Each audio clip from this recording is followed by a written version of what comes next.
Hey, it's Nate from FreeFly. Today I'm going to give you a quick run through of how to use the LR1 payload for an inspection workflow. First thing to note is that the LR1 payload ships with a 24mm lens. For inspection, we recommend using either a 50mm or 75mm lens. Check out our other video on balancing different lenses on your LR1 payload. For this example, we're using a 75mm lens. The 50mm and 75mm lenses can fit in the LR1 carrying case and can fit on the gimbal when installed. To configure Astro, we're going to install the LR1 payload, make sure it clicks into place, and you're using the Astro isolator, not the one that came with the original A7R4 mapping payload. We're also going to make sure that our USB stick is installed to save geotag images to. Now I'm going to go ahead and boot up Astro, and then we'll grab Pilot Pro and do some setting configuration. We have the feed from the LR1 pulled up here. I'm going to go ahead and talk through some camera settings. You can access those from this three little lines here underneath the shutter button. So we want the camera in photo mode. We set focus to auto. The two choices are auto and infinity. Usually you want auto because what you're taking a picture of is an object that is not at infinity focus. For focus area, play around and see what works best for your application. Today we'll be filming some power lines. So we want our focus area set to, usually zone works well. It's like a zone about a third of the frame, and that's where the camera's going to focus. I have the exposure mode in manual mode. I set the ISO and white balance to auto, and then I'm setting my shutter speed to about anything under 1/100 usually works well. If you need to shoot, if it's cloudy out or whatever, and you need to shoot at a longer shutter speed, just make sure that the aircraft is stationary as much as possible when you're taking the photos. Otherwise, it can be a little bit blurry. With this lens that we're using, the 75, aperture of above f5 seems to work pretty well. You can open up if you need to, but just know that your plane of focus is definitely shrinking a little bit. And then we're saving images to the external USB. Geotagged images only save to the external USB. So if you need to have your images geotagged, that's where you should set your storage to. And then we want large images, and JPEG quality is usually set to fine is good enough. And then just checking to make sure we have enough storage here. So we have about 60 gigabytes.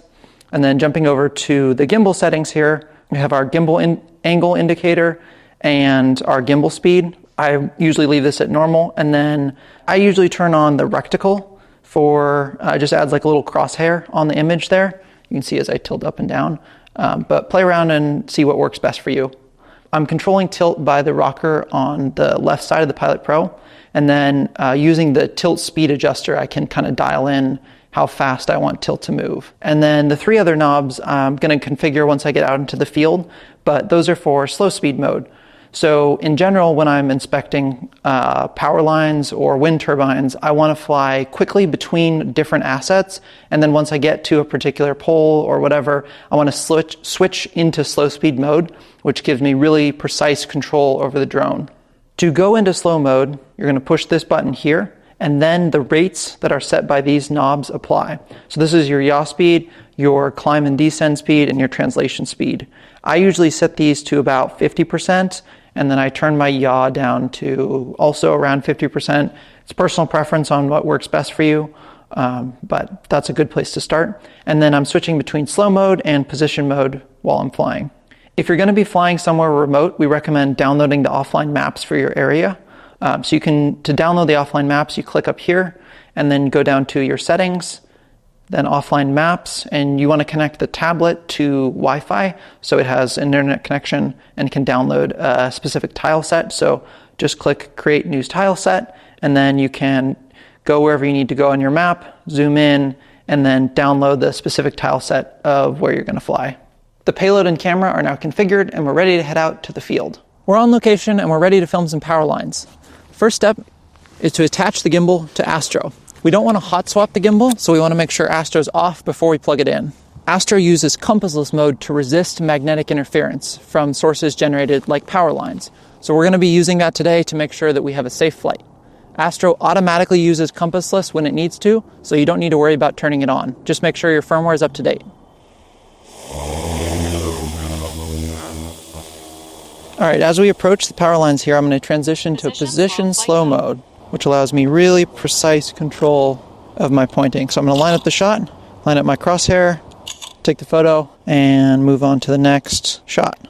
If at any point I want to see the images while I'm flying, I can go to the photo screen here and they'll download from the aircraft. So I can check and see if they're sharp and that they have metadata.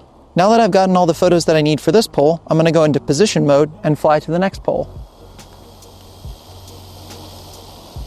After you land, you can find your geotagged images on the USB stick on the aircraft. These are ready to be imported into whatever processing software that you use.